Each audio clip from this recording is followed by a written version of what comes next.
Welcome to the Ladies Enrichment and Entrepreneurs Club Worldwide, where we support women by giving them advice for free and helping them to grow in their personal development. Today we have a special guest with us, and I would like for her to introduce herself. Hi there. Hi there, my name is Margaret Hirsch, and I'm the Chief Executive Officer at Hirsch's Home Stores, which is the largest independent appliance, electronics, furniture, and bedding company in South Africa. We've been going for 43 years, and we have stores right around the country, including Samsung stores as well. And yeah, we've going from strength to strength. Thank God we survived and thrived through COVID. And we're opening new branches this year and next year. So our company is still growing, even though it's been around for such a long time. And people know that they can trust us. And today, in a world where people are putting things online and you send your money and you don't get anything, well, at least they know we've been around for so long and they know how to find us, and they feel very secure in buying online from us. So we still have our brick and mortar stores around the country, but we sell online business has really grown exponentially since COVID. Yeah. Online business is thriving these days. How do you feel about the sales online and the sales, people going to your stores? Well, people still like to see and touch and feel something. If you're going to buy a fridge, you want to open the door, you want to pull out the drawers, you want to see, imagine how you're going to put your food in it. If you want to buy an oven, you want to see the size of your oven, you bring your dishes in, and you want to put them into the oven to make sure they fit. I mean, how often have you bought something online? And I know, especially with shoes, I always buy them online, they never fit. And the dresses you buy online often don't fit. You buy a medium and it's too small, you buy a large and it's enormous. So at least with my stores, you can see it. You can see the pictures on the TVs. You can, feel everything. You feel the weight of the iron, see what the ironing board looks like. We sell everything for the home. So, but people still don't want to come into the stores. They really don't. It's too much of a fag. They're stuck at home. They've moved out to the coast. So we do sell a lot online, and you can go online and have a look. And a lot of people come into the store. They first of all research it online, then they come into the store, decide what they're going to buy, and then they go home, discuss it, and then they'll buy it online because it just gets delivered the same day, and it's really, really convenient. Yeah. Oh, that's lovely. Yeah, I also like shopping online. I think it's so convenient these days. Everything is just so easy. But it's true. Yeah, it's true what you say. I mean, sometimes you will order your size dress and then it comes 2 sizes bigger or 1 size smaller. Why, Margaret, did you choose many years back to go into this type of business? Well, we didn't really choose it. It chose us because, when I got pregnant, my boss fired me. So he didn't want any pregnant woman working there, and he didn't want to pay me while I was off. So he promptly fired me. And in those days, it was quite admissible to do that type of thing. And then my husband was very bored in his job, and he was a refrigeration technician. And he said to his boss, why don't we start to sell appliances? And his boss said, well, if you think you can do it, why don't you do that? And that's actually how we started. So it was quite a busy time for me because I've been married for 5 years, and then I had 2 children in the space of 1 year. So we went from having 2 jobs and no children to having 2 children and no jobs between us. So it was a very busy time, and we had to keep going, and we just started it. And we started small. We started just repairing appliances. And from there, we started selling people new ones. And we started with just fridges and stoves, and then it grew to washing machines and dishwashers. And so it went on and on until now we sell everything for the home. So yeah, it grew slowly, it evolutionized over the years. And I always tell all my entrepreneurs, you are not going to become rich overnight, no matter how hard you try. That's what happens in the movies, but in real life, it's a long, hard haul. But if you just keep going, you'll definitely get there. And you've got to keep expanding. I always say God gives you a little bit of money and he sees how you handle it. If you handle it well, he gives you a bit more. If you waste it, he doesn't give you any more. So that's why a lot of people, businesses stay small, they stay poor because they don't handle the money well. You've got to learn how to handle big sums of money. When I started out, I deal in billions today. So, I could never have handled that kind of money. I wouldn't have known how to handle it. But because we built up, literally adding a naught, our first day's taking was 11 cents. I said, by the end of the week, I want to make 110 Rand. So I put a naught on, and I just kept on adding noughts until today I'm talking in billions. So it's a slow process. Everybody wants to become rich overnight. It doesn't work. You've got to take it slowly. That's my advice to every entrepreneur. Such great advice. You already gave us advice. We're not even there yet. But thank you so much. Yes, no, it's true. You cannot just think that you're going to step into something and just be a success overnight.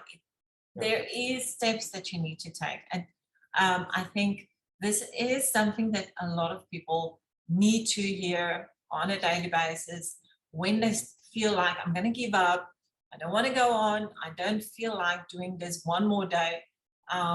Then they need to listen to your words actually and realize that, you know, what you said is you started off very small and now you are such a huge company.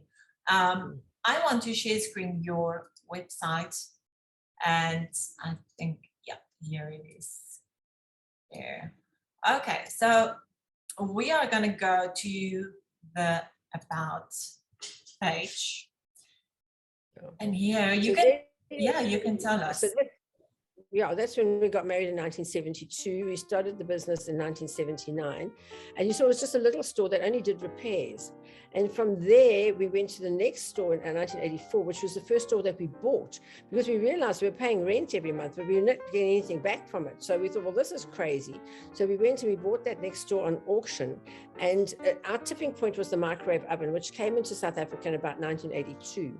So nobody knew how to use it. So I worked out how to use it, and I had little cooking schools. So in our first little shop that you see in 1979, that shop was so small, I had to put all the appliances on the pavement, get the ladies in and show them how to cook a chicken and a pineapple upside down cake and make fudge and things like that in the microwave.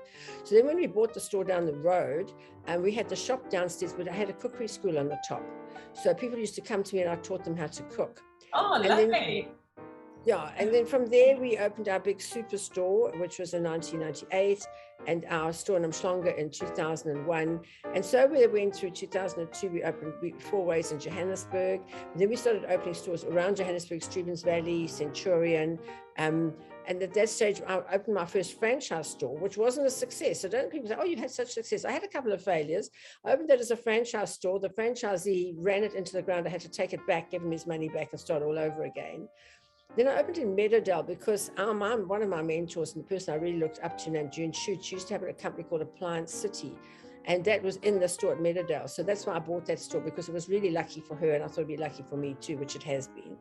And then we opened in Hillcrest and Milnerton and Cape Town, Silver Lakes and Pretoria, Somerset West and the Cape, Brakpan and Gauteng, Hyde Park and right in the middle of Joburg, and our latest store at Waterfall, which is in a new suburb in the middle of Joburg in Midrand, which is an up-and-coming suburb. All the yuppies live there, beautiful, expensive houses, and that's the right area for us. So we've got all those stores as well as that, and we also got Samsung concept stores. So we have all the Samsung stores in Mall of Africa, in Sandton City, all the big shopping centres, Gateway in Umhlanga, Pavilion in Westville. So those are Samsung stores that only sell Samsung, because Samsung is one of our biggest suppliers. I love that. It took years and years and years and years to go through to get to where we are today. It did not happen overnight. And that's what I tell people. You've got to go slowly and invest that money. So all of those properties we now own, so we don't pay any rent on them because they're all paid for. And so that's what gives us the edge, because other people are scraping to pay their rent. We don't have to do that. We paid that rent. And that was our success during COVID, because I paid off all my stores. So when we needed, and my salary bill goes into lots of millions every month, I could draw on my access bonds to pay my staff while COVID was on, while we would have no money coming in for 6 weeks and everybody putting their hand out for their salary. That's where I got the money from. People said, how did you survive? I had access bonds there that were paid off, and I used them to pay my staff, to pay my creditors, and to keep me going through COVID. Yeah, that's how you run a business. Is there any long-term goal that you still focus on, something that you would really like to achieve? Well, so we've covered nearly the whole of South Africa now. And so we've got very, very good neighbors in South Africa. We've got Mozambique on the one side, we've got Zimbabwe, Zambia. On the other side, we've got Namibia. So I think our next step is definitely to go into our neighboring countries and to help them to have the beautiful products that we sell. A lot of them come in, for instance, Botswana, there's so many lovely lodges there. They come into South Africa, they buy the goods, that we've got to export them out for them. So that is going to be our focus going forward. And I think that's going to be our massive growth going forward as well. That's a really nice goal to reach at the end. Give us advice. You already gave us advice, but give us some advice, something that you've learned through the years that maybe is not working and now you figured out how it works. Well, I think the first thing you've got to do, people say to me, have you got any regrets? And I say, I only regret that I didn't start sooner, because if I'd have started sooner, I'd been more successful sooner. So I think a lot of us were taught to, go to school and get a job and, buy a house and retire, and that was it. And I always tell the story that in my matric year, we were 12 girls. 8 of them got married straight out of school because we were all very poor and our families married us off to get rid of us. And I got engaged at age 17 straight out of school. And my mother said to me, my fiance worked for the South African Railways at that time, which was considered an exceptionally good job. My mother said to me, you're so lucky, you're going to have such a good pension. And I just thought at 17, I just saw my whole life flash before my eyes. And I don't want a pension. That was the last thing I was thinking of. So I jumped on a ship and went across to England and worked there and went to see the world. But most of the people just stayed in that little rut and just never got out of there, And that was what we were taught. That's what we thought life was all about. But I went and I saw there's so much more to life. And to go out. My biggest regret is that I only learned about motivation and self-motivation when I was 50. My husband gave me a ticket to the Anthony Robbins show in America. And that changed my life completely, because from then we really took off, because then we realized that you can do anything. That's what you think about, you bring about. And if you can visualize it, it says in the Bible, if you can see it in your mind, you can hold it in your hand. And that we visualized what we wanted. We wanted to be the biggest appliance company in South Africa, and we are. And when you think we came from that tiny little store, just selling toasters and kettles, it's just an amazing journey. But we knew what we were going for, and we actually got there. So we wanted to own all our properties and pay them off, which we did. And now we're going to expand, and we're going to go from strength to strength. My greatest joy and my greatest success is I had a son and a daughter, and they're both in the business. But my son took over the business about 10 years ago. And we're just there to help now. So I'm not actually working in the business anymore. I work on the business, but my son runs the business for us extremely successfully. He's very, very sought after. He's head of the Family Business Association for another society, and he helps family businesses. I'm a great believer in family businesses, because I think that families that work together, eat together, live together, stick together. And, if you look at our society today, there's so many divorces. I mean, in South Africa, the divorce rate is 70%.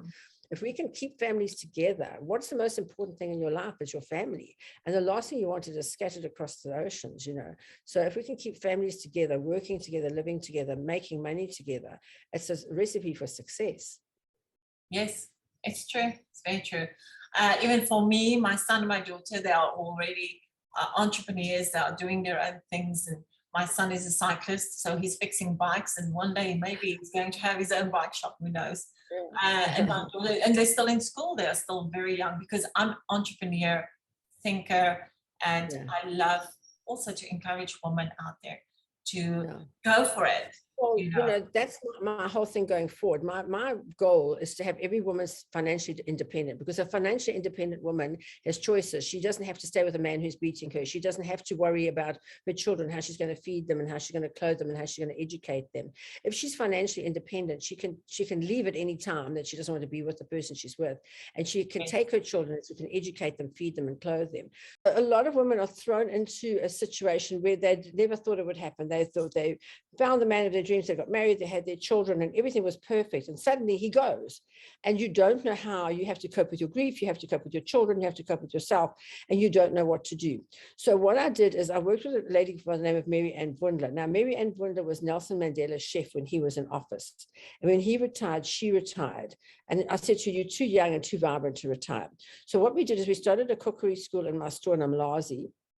And we took ladies out of the township with no education. You do not need an education. You don't need anything. You just need a brain in your head that you're going to use. And we took them out and we taught them not only to cook, but to cook and make a living from cooking. So all these ladies today are making a living from cooking. The year before COVID, when we were still up and running, we had 890 women go through our school that year. Every one of them is working and earning money to support their families. And that is my goal, to get women financially independent. None of those women need to ask a man for any money. And I can't believe that the women I work with today, from the richest to the poorest, I promise you, it's exactly the same thing. They think the man has to give them money. And I say, what on earth makes you decide that a man has to give you money to look after yourself and your children? That's your responsibility. Take responsibility for it and know that you have to provide for them. You've got to work. Don't ask a man for money, because as soon as you ask him for money, you're beholden to him and you've got to jump to his tune. So if you don't want to do that, don't ask him for the money. And I've never asked my husband for a cent in my life before. That's why I was married for 5 years before I had children, because I wanted to have enough money that if anything happened, I knew that I could survive and my children could survive as well.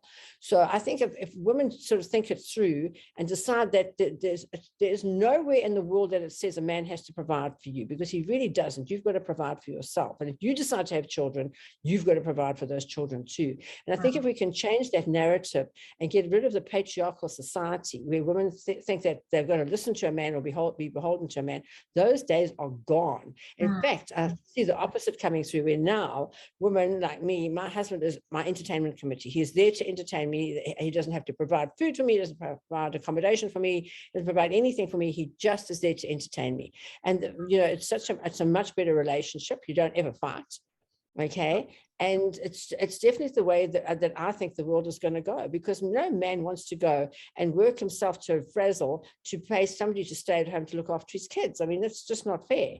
So that's my philosophy, and that's what I think. So I teach these women to make money from cooking and they make these particular ladies specialize in funerals. So in Africa, when there's a funeral, it's a big occasion. It's like a wedding, and everybody comes from far and wide, and you feed them, and they sing and they do all sorts of things, and they go away. So the bereaved family obviously can't do it. So these ladies come in, they do the cooking, and for which they get paid, and then they have enough money to support their children. So you might say, but how do I start? Well, if you start, the one lady came to me and she had no money. We actually tipped her handbag out. She had 30 Rand, which is the equivalent of, in dollars, I don't even know, a couple of like 20 cents. I mean, it was nothing, but we had enough to buy the ingredients to make one cake. And that's what we did. We made just one cake, and we went and sold it for 60 Rand. So we doubled our money. Then we had enough money to buy ingredients for 2 cakes. So we went and sold those, and we got 120 Rand. And then we went and bought ingredients for 4 cakes, and we sold those, and we got 240 Rand. And that's how we built up. So if I teach anybody to do anything, I make them go and teach other people. So there we are. With the ladies, and each lady had to take 4 ladies and teach them to cook. And with these particular ladies, we did baking. So we baked the cakes and we sold the cakes and we made money.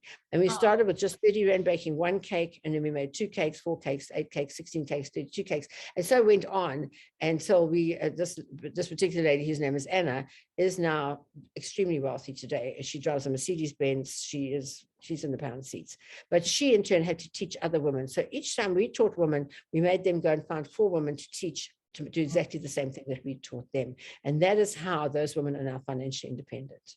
Oh, lovely story. I love it. I mean, it must feel so amazing for you to know that you are reaching out and you're helping.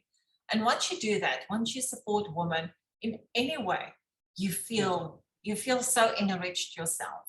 And that is, that's why I also started LSC, because I felt the need to go out there, and God put it on my heart to help women to promote their businesses as well.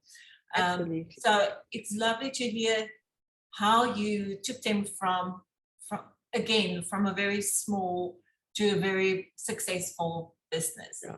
And the cakes look lovely. I mean, they look stunning. They do. Yes. They're amazing. Yeah. Yeah, so and they really went from strength to strength. But the beauty of it is that they taught their children that they had a good work ethic, and they taught their children a good work ethic. Because the problem with Africa is that people do not have a good work ethic. Why is China so successful? Because the people have a good work ethic. Africa, they don't have a good work ethic. So here's this little boy. 3 weeks before this, he was sitting at home with his mother doing nothing. We brought her in, we taught her to make the cakes. He worked with her. We knew how to make the decorations. He knew how to decorate the cakes. He knew how to go and sell the cakes on her behalf. He used to take them out and go and sell them. And then he had a good work ethic. He understood that if you wanted money, you had to work for it, that nobody's just going to give it to you. And that's everybody's sitting around waiting for the lotto or something. That you can't do that. You've got to work hard. And we taught them, we only teach them 4 cakes, and they all very, very successful. Yeah.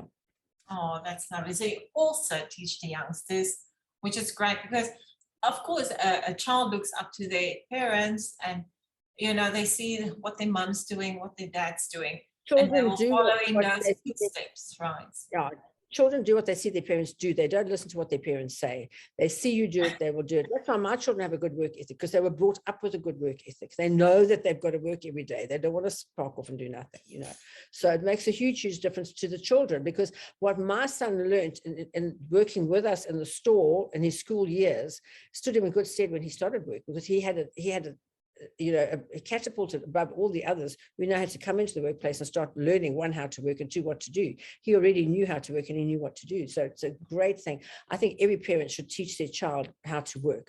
Yes, absolutely. Thank you so much, Margaret, for sharing those photos, images of your lovely entrepreneurship with the woman, and also helping them. I mean, that's great. And I'd love to see more of that in future. We will. Well, we do. I have an entrepreneurs club every Friday at 11 o'clock. So anybody can key in. It's live on my Facebook page. And we teach entrepreneurs. We have other people who come in and teach them all different aspects, from podcasts to how to do the legal stuff, how to do their books. We do that. We teach them free, gratis, and for nothing.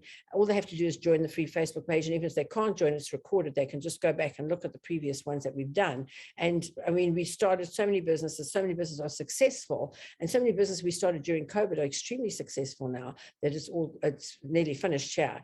And they've had that time to actually get their businesses up and running. And we taught them step by step on our Entrepreneurs Club every Friday. Oh, that's lovely. I would love to put that also. I will include that link in a banner under this video, so that people can just go and visit your Facebook live sessions. Your main social media account, is that the website that I share screens? Well, I'm on everything. We've got our website, which is fantastic. I've got my Margaret Hirsch website. I have got Facebook, Instagram, LinkedIn, Twitter. Hirsch's has got Facebook, Instagram, LinkedIn, Twitter. So we've got lots. We're all over everywhere. Lots. Yeah, and they can see us. But all my shows that I do are live and are recorded on the Facebook page. Okay, great. I'll share that as well. Would you like to collaborate with LSC by doing a small giveaway? Yeah, so, I believe the thing that's most important in your life, what is the most important thing in your life? And the answer is your health.